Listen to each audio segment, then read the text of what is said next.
आपका हार्दिक स्वागत करता हूँ आज इस पॉडकास्ट में। आज मैं हमारा पहला पॉडकास्ट होने वाला है और हमारे साथ मेरे दोस्त ही इस पॉडकास्ट के गेस्ट बनने वाले हैं, जो हैं आयुष शुक्ला जी।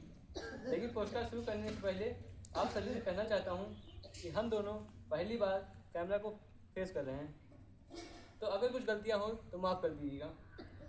और हाँ, ये वाला पॉडकास्ट थोड़ा फनी होने वाला है, क्योंकि हम भी फनी हैं और आप भी। तो शुरू करते हैं इस पॉडकास्ट में repeat question that mean. Y Shukla ji, आपको कैसा लगा? आप अपना इंट्रोडक्शन दीजिए।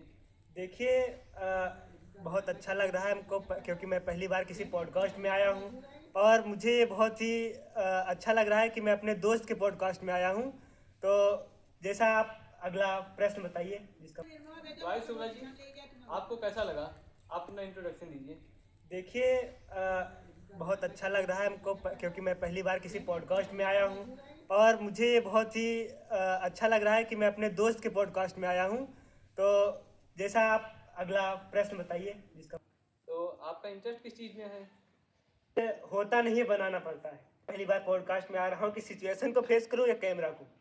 तो जैसा कि मुझे लगता है कि फ़ोन किसी एक चीज़ का कोई एक ही पहलू नहीं होता। फ़ोन गलत भी है और सही भी है।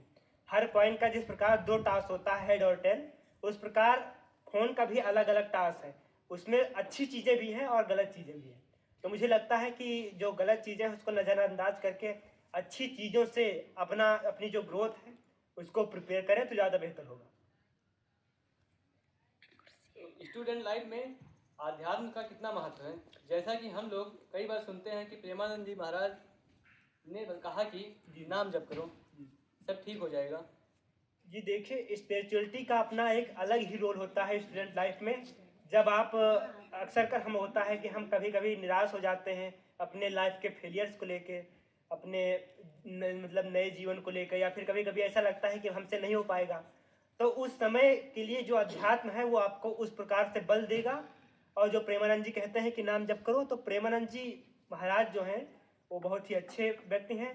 अगर उनका पालन करे कोई विद्यार्थी तो काफ़ी अच्छा हो सकता है, उसका जीवन बेहतर बन सकता है, वो एक अच्छे जीवन की कल्पना कर सकता है, वो एक अच्छा जीवन जी सकता है और हर उस लक्ष्य को प्राप्त कर सकता है जो उसने कल्पना की थी या फिर जिसके सपने देखे थे।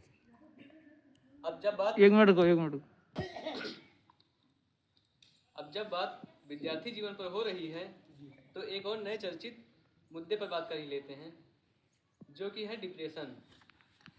तो ये क्यों होता है और इससे कैसे निपटें? तो जैसा कि आपने कहा कि डिप्रेशन विद्यार्थी जीवन में एक अहम भूमिका निभाता है। मतलब बुरी चीज़ों में बहुत ही टॉप पर आता है डिप्रेशन।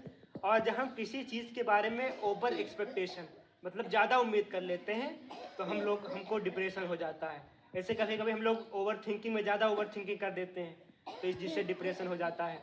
लेकिन मतलब डिप्रेशन से निपटने का एक सीधा साधा वो है कि अपना कर्म करो और फल की चिंता मत करो। बस हमें किसी चीज़ के बारे में ज़्यादा नहीं सोचना है, बस हमें अपने कर्म को करते रहना है। बस किसी भी चीज़ से उम्मीद नहीं रखना, किसी इंसान से भी उम्मीद नहीं रखना। अब मैं इस पर कुछ बोलूँगा ज़्यादा तो ज़्यादा हो जाएगा, इसलिए मैं इतना ही कह के बात को समाप्त करता हूँ। अगला प्रश्न बताइए। अब चलिए मेन मुद्दे की तरफ चलते हैं, जो कि है टीनेज रिलेशनशिप। देखिए, टीनेज रिलेशनशिप, इसके बारे में मैं कुछ नहीं बोलूँगा, लेकिन इतना ज़रूर बोलूँगा, teenage relationship are killing happy life pattern. तो टीनेज रिलेशनशिप जो है वो बहुत ही बेहद पेचीदा और बेहद ही खोखला मुद्दा है। ये कोई उम्र होती ही नहीं है रिलेशनशिप के लिए। जब हम मेच्योर होते ही नहीं हैं तो रिलेशनशिप कहाँ से आ जाती है। इसलिए ये जो भी चल रहा है ये बहुत ही खतरनाक मुद्दा है। इससे हमें जितना हो सके उतना बचना चाहिए और जितना हो सके अपने आप को बचाना चाहिए और आपके आसपास के जो आपके सगे संबंधी हैं उनको भी बचाना चाहिए। तो हमारे देश को पश्चिमी सभ्यता के लोग खराब मानते हैं, तो इसके बारे में आप क्या कहेंगे? पश्चिमी सभ्यता में क्या कोई अच्छे लोग बैठे हैं? 12-12 ब्रेकअप होते हैं, शादी के बाद में तलाक होते हैं, तो किस चीज़ को लेकर अच्छा मानते हैं? बस एक हिपोक्रेसी चल रही है उनकी अपनी। बाकी अच्छा कुछ नहीं है। हमारे यहाँ से सब अच्छा है। तो मिडिल क्लास के बारे में आप क्या कहना चाहते हैं? देखिए, मिडिल क्लास इंडिया में जो मिडिल क्लास है वही है जिसने मतलब जो बीच में बच जाते हैं उसी को उन्हीं को मिडिल क्लास कहते हैं। लेकिन जो इंडिया में मिडिल क्लास है वो एक बहुत बड़ी लार्ज नंबर में है। इससे हम लोग भी मिडिल क्लास से ही आते हैं और देखते हैं मिडिल क्लास वाले होते हैं कुछ सोच भी नहीं पाते, कुछ कर भी नहीं पाते। तो मिडिल क्लास के लिए बस इतना ही है कि अगर उनकी जो मतलब एक पीढ़ी में जो अगर कोई बढ़िया से पैसे का इंतजाम कर लेता है तो अगली पीढ़ी जो होती है वो बैठ के खाती है।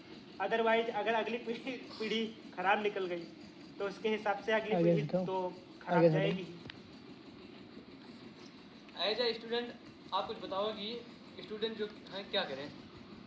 देखिए, एज ए स्टूडेंट अब आजकल मॉडर्न ज़माने के लड़के हैं, उनको सब कुछ पता है। लेकिन जहाँ तक मुझे लगता है ओवर एक्सपेक्टेशन, मतलब ज़्यादा उम्मीद मत करें किसी भी चीज़। तो about behaviour and civic sense of Indian citizen. देखिए, सिविक सेंस इंडिया में बहुत ही ख़राब है। अब देखिए, ट्रेन में हैं चद्दर उद्दर चोरी कर लेते हैं और भी सारी चीज़ें हैं।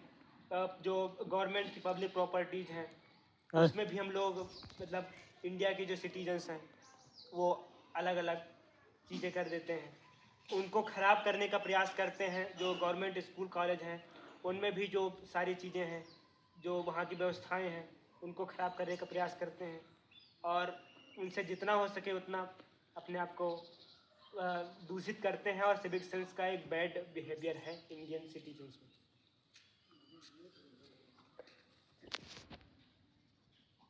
ये हम अगला क्वेश्चन पूछते हैं। जी बताइए। जब कुछ समझ में नहीं आए तो क्या करें? जब कुछ समझ में ना आए तो सब कुछ उसी पर छोड़ देना चाहिए। सब कुछ डेस्टिनी के ऊपर छोड़ देना चाहिए। जो सुपर नेचुरल पावर है, जो भगवान है, उन पर ही छोड़ देना चाहिए। अब वही कुछ कर सकते हैं।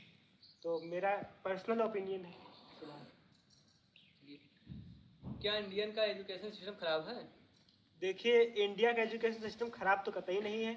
मैं इस पर खुद का ओपिनियन दे रहा हूँ क्योंकि हमारे यहाँ से जो IIT IIM से जो लोग निकलते हैं, गूगल माइक्रोसॉफ्ट जैसे बड़े बड़े कंपनियों के CEO इंडियंस हैं। तो इंडिया का एजुकेशन सिस्टम खराब नहीं है, बल्कि उसमें इम्प्रूवमेंट की ज़रूरत है मेरे हिसाब से। अगला क्वेश्चन पूछते हैं इमोशन के बारे में। जी। तो अपने इमोशन को कंट्रोल कैसे करें? देखिए, ये बहुत ही हार्ड क्वेश्चन आपने पूछ लिया। अपने इमोशन को कंट्रोल कैसे करें?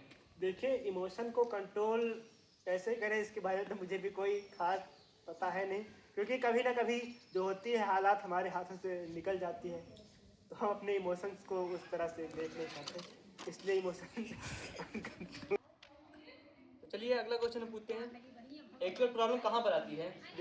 इन सारी चीज़ों को लेकर आप क्या कहना चाहते हैं? देखिए, एक्चुअल प्रॉब्लम जो है वो एक्सेप्टेंस पर आती है। हम जैसा एक्सेप्ट कर लेते हैं एज इट इज, भगवान या फिर डेस्टिनी जो सुपर नेचुरल पावर है वो हमको वैसा ही बना देती है।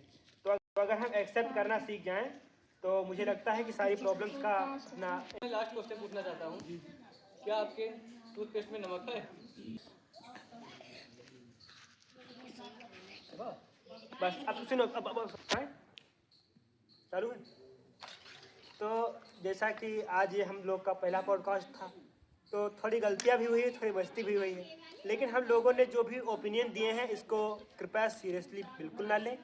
और जैसा कि आप सभी को अगर अच्छा लगे, अगर इस वीडियो पर 2000 व्यूज़ भी आ जाएंगे तो हम इसका पार्ट 2 बनाएंगे। और आपको अगर अच्छा लगे तो इस चैनल को सब्सक्राइब कर लीजिए, वीडियो को शेयर भी कर देना, शेयर कर दीजिए, लाइक वाइक मत ज़्यादा वो करिए, बस व्यूज आए शेयर कर दीजिए बस। ठीक है, बाय। और अच्छा लगे तो कमेंट भी कीजिए। हाँ ठीक, पार्ट 2 के लिए धीरे धीरे अपना बढ़ता रहेगा। हाँ 2000 व्यूज आ जाएंगे तो इसका हम पार्ट 2 बनाएंगे। बस, थैंक यू।